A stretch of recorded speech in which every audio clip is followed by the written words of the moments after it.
आज की प्रेस वार्ता को अगर मैं 2 लाइन में समराइज करूं तो मैंने बहुत अच्छी 2 लाइन स्वयं ने लिखी है। सरकार के यार लेकर बेशुमार उधार, बन गए बड़े खरीदार, कहीं अर्थव्यवस्था का ना कर दे बंटाधार। मोदी जी एंड कंपनी का एक मंत्रा है, बोरो एंड कॉन्कर। साथियों, हम में से कई लोग कभी कभी बिजनेस करने का सोचते हैं, कई लोग सोचते हैं, और सबसे बड़ी अड़चन आती है पूंजी की, क्योंकि हम लोग मध्यम आय वर्गीय या लोअर इनकम ग्रुप फैमिलीज से बिलोंग करते हैं, तो पूंजी नहीं होती, तो हमारे पास एक अच्छा आइडिया होने के बावजूद भी हम उस बिजनेस को एग्जीक्यूट नहीं कर पाते हैं। पर मोदी जी का एक मंत्रा है अपने दोस्तों के लिए, वो स्कीम आपके लिए, मेरे लिए, 140 करोड़ देशवासियों के लिए नहीं है, वो सिर्फ 2-3 लोगों के लिए है। उधार लो और आगे बढ़ो, उधारी पे धंधा चमकाओ, अपने पैसे से धंधा नहीं। एशिया के सबसे अमीर आदमी बन जाओ, अपने पैसों से नहीं, उधारी पे। आज की प्रेस वार्ता उसी पर केंद्रित है। साथियों, पहले मैं मोदी जी के मित्र पे आऊं, उससे पहले उधारी का काम जो भारत सरकार ने किया उसका एक आंकड़ा आपके सामने रखता हूं। और जब ये आंकड़ा मैंने भारत सरकार के बजट में देखा तो 3 बार मैंने उसको पढ़ा, क्योंकि मुझे लगा कहीं ना कहीं कोई गलती है, पर उसमें कोई गलती नहीं थी। 2014 में हिंदुस्तान की सरकार पर उधारी थी 55 लाख करोड़ रुपए की, 55.9 लाख करोड़। और 2023 में सरकार पर उधारी, बजट में लिखा है सरकार ने कि वित्तीय वर्ष 2023 में उधारी 55.9 लाख करोड़ से बढ़कर 152.17 लाख करोड़ हो जाएगी। अर्थात 2014 में हर हिंदुस्तानी पर सरकार के लिए कर्ज के कारण कर्जा था 43,124 रुपये। 43,124 रुपये was per capita debt on each one of us in 2014. And as per Government of India, in 2023, it is expected to increase per capita debt from 43,124 to 1,09,000 rupees. 43,124 प्रति हिंदुस्तानी पर जो 2013-14 में कर्ज था, वो वित्तीय वर्ष 2023 में बढ़कर 1,09,000 रुपये हो जाएगा। मतलब पिछले 8 सालों में मोदी जी के कुप्रबंधन के कारण प्रति हिंदुस्तानी पर कर्ज 152% से बढ़ा है। 43,124 से 1,09,000 रुपये ऐसा कर्ज हमारे ऊपर है जो हमने नहीं लिया, हमारे बाबत सरकार ने ले लिया, उस कारण हमारे ऊपर आ गया। 152% इस कर्ज में बढ़ोतरी हुई। ये तो है सरकार का मॉडल। अब सरकार का मॉडल है तो उनके यार भी यही मॉडल काम में लेंगे। अब उन्होंने क्या मॉडल लिया है उसके बारे में न्यूयॉर्क की credit research firm credit site ने अपना एक रिसर्च रिपोर्ट पब्लिश करी है। उसके अनुसार सरकार के जो हमारे दो के नंबर 1 व्यक्ति, उनके ऊपर 2,30,000 करोड़ का कर्ज है। अडानी के ऊपर कुल कर्ज, अडानी ग्रुप के ऊपर 2,30,000 करोड़ रुपए का है। अब सवाल ये उठता है कि कौन ये कर्ज अडानी ग्रुप को दिलवा रहा है। उसका ब्यौरा भी लाया हूं कि भाई स्टेट बैंक का कितना है और दूसरे प्राइवेट बैंकों का कितना है, विदेशी बैंकों का कितना है, सारी बातें करेंगे। तो credit research firm credit site के अनुसार ग्रॉस डेट अडानी ग्रुप के ऊपर 2.3 ट्रिलियन रुपये इज इक्वल टू 2,30,000 करोड़ रुपया हो गया। अब ये रिपोर्ट आगे क्या कहती है? और बहुत महत्वपूर्ण बात इस रिपोर्ट ने कही है। वो कहती है कि अडानी ग्रुप ग्रॉसली लिवरेज्ड है, मतलब कर्ज में दबा हुआ है, फिर भी नया कर्ज मिलता जा रहा है। वो रिपोर्ट आगे ये कहती है कि अडानी ग्रुप को नए और अनरिलेटेड बिजनेसेस में जाने से बचना चाहिए, ये बड़ी रिस्क है उसके ऊपर। अनरिलेटेड बिजनेस, अब तो आप देख लीजिए, धरती, आकाश, पाताल, वायु, अग्नि, पांचों महाभूत के अंदर कोई भी बिजनेस है हिंदुस्तान में, उसके अंदर अडानी ग्रुप है। और क्यों है वो आप और मैं और देश के सभी लोग जानते हैं। अब ये कहते हैं कि अडानी ग्रुप ने अपनी जेब से कैपिटल नहीं लगा रही, ये रिपोर्ट कह रही है, ये हमारा आंकड़ा नहीं है, ये हम नहीं कह रहे, कि अडानी ग्रुप कर्ज में दबा हुआ है। ये रिपोर्ट कह रही है कि अडानी ग्रुप अनरिलेटेड बिजनेस कर रहा है जिसका उसको कोई अनुभव नहीं है। ये रिपोर्ट कह रही है कि अडानी अपनी पर्सनल इक्विटी कैपिटल अपने ग्रुप्स में इंजेक्ट नहीं कर रहा है। आगे ये रिपोर्ट कहती है, और इस रिपोर्ट के हवाले से ही मैं पूरी बात कर रहा हूं, कि 2020 से 2022 के बीच अडानी ग्रुप ने 48,000 करोड़ रुपए का कर्जा लिया 1.5 साल के अंदर। अप्रैल 2020 से जून 2022 के मध्य 2 साल के अंदर 48,000 करोड़ का कर्जा लिया, जिसमें से मात्र स्टेट बैंक ऑफ इंडिया से 18,770 करोड़ रुपए का कर्जा लिया। रिपोर्ट कह रही है कि कर्ज में दब रहा है। रिपोर्ट कह रही है कि नए और जिन बिजनेसेस का अनुभव नहीं है उसमें ग्रुप जा रहा है। रिपोर्ट कह रही है कि बिजनेस में ग्रुप को अपनी स्वयं की कैपिटल लगाने की जरूरत है, पर स्टेट बैंक ने उसी दौरान 18,770 करोड़ रुपए का कर्जा 2020 से 2022 के मध्य दिया। अर्थात 2020 से 22 के मध्य जो अडानी ग्रुप ने कर्जा लिया उसका 40% कर्जा तो सिर्फ स्टेट बैंक ऑफ इंडिया ने दिया, और बाकी 14 ग्लोबल प्राइवेट बैंक्स ने, दुनिया के सारे बड़े 14 बैंकों ने मिलके, जिसमें जापान के बैंक, अमेरिका के बैंक, सिंगापुर के बैंक, ऑस्ट्रेलिया के बैंक, स्विट्जरलैंड के बैंकों ने, सबने मिलके 60% दिया, पर हमारे स्टेट बैंक ऑफ इंडिया ने अकेले ने उसको 40% दे दिया। चलिए साहब, अभी ये बात अभी खत्म नहीं हुई है। अब ये कह रहे हैं, ये रिपोर्ट कह रही है कि इसके कारण भारतीय बैंकों के ऊपर भयंकर रिस्क है, बड़ी रिस्क है बैंकों के ऊपर इस कर्जे के कारण।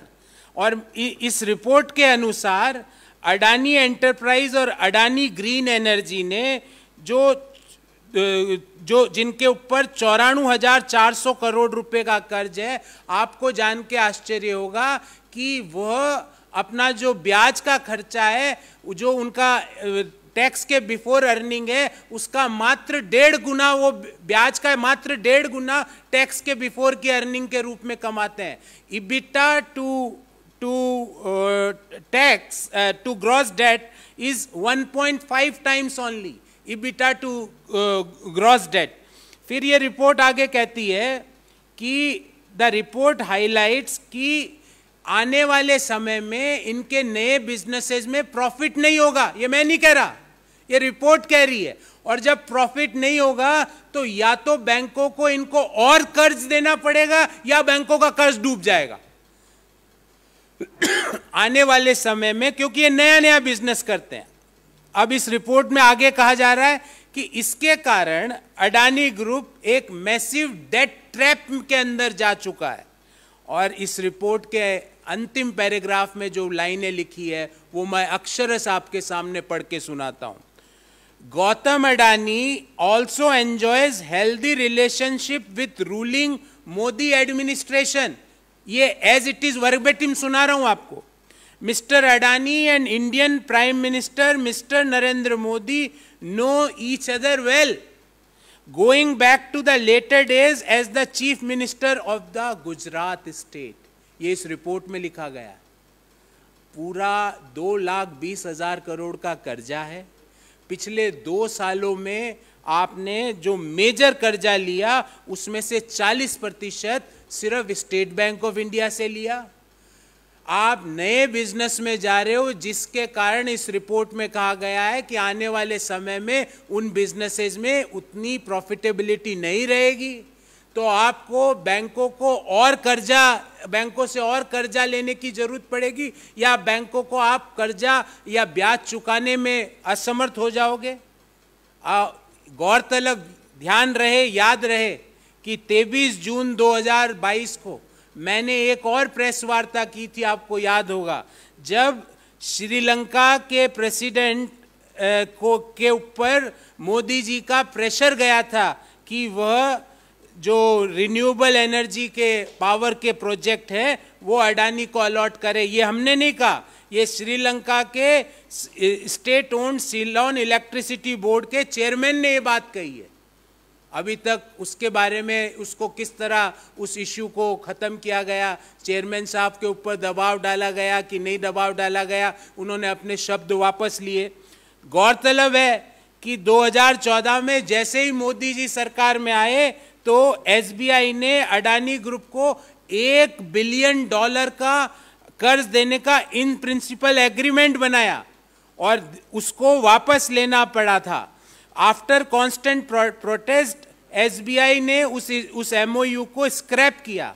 फिर 2020 में एसबीआई ने अडानी के कार्मिशेल कोल प्रोजेक्ट जो ऑस्ट्रेलिया में है उसको 5,000 करोड़ का लोन देने की फिर पेशकश की, पर प्रेशर बाय इन्वेस्टर्स का जब प्रेशर आया तो वो लोन भी स्टक हुआ। अभी इसमें क्या अपडेट है उसके बाद किसी को कुछ नहीं पता है। और जो लेटेस्ट गिमिक हुई है, जो लेटेस्ट गिमिक करी है इन्होंने, वो है 29.19% एक टीवी चैनल में, क्योंकि अडानी तो सब जगह है, धारावाहिक से लेके न्यूज़ तक, कोल से लेके हवाई जहाज़ों तक, हवाई अड्डों की निगरानी से लेके पोर्ट तक, मतलब आप सोचिए बिजनेस, आपके दिमाग में बिजनेस सोचिए, उसमें आपको मिलेगा अडानी। और वो पिछले 8 साल में किस तरह प्रॉस्पर कर रहा है, और वो भी हमारे पैसों से, बैंक के पैसों से, जो कि हमारा पैसा है। अब इस मीडिया हाउस के हवाले से मैं ये खबर दे रहा हूं कि बिना कंसेंट के, बिना कन्वर्जेशन से, बिना फाउंडर के इंफॉर्मेशन और अप्रूवल के 29.19% स्टेक अडानी ग्रुप ने लीडिंग टीवी न्यूज चैनल में खरीदने की बात करी। और यही नहीं रुके, बोले 26% और ओपन ऑफर से लेंगे। अब इस बाबत हमारे 3 सवाल है सरकार से। पहला, वह कौन है सरकार में व्यक्ति जो बैंकों के ऊपर दबाव डालता है अडानी ग्रुप को कर्जा देने के लिए, क्योंकि कर्ज पे कर्ज बढ़ा जा रहा है, कैपिटल अपनी तरफ से अडानी ग्रुप लगा नहीं रहा है, कर्जे पे बिजनेस किए जा रहा है, एक्विजिशन पे एक्विजिशन किए जा रहा है। वो कौन व्यक्ति है जिसने एसबीआई को या अन्य बैंकों को अडानी ग्रुप के ऊपर, अडानी ग्रुप को लोन देने का दबाव डाला? हम पूछना चाहते हैं कि इसके कारण जो भारत की अर्थव्यवस्था के ऊपर जो ह्यूज रिस्क आई है, 2,20,000 करोड़ का ऋण है, टोटल डेट इज 2.2 ट्रिलियन। और अगर हम मौजूदा जो यूएस डॉलर इंडियन रुपी की रेट ले तो 2,30,000 करोड़ हो जाएगा। तो वो कौन लोग हैं जो स्टेट बैंक पे दबाव डालते हैं अडानी ग्रुप को कर्ज देने के लिए?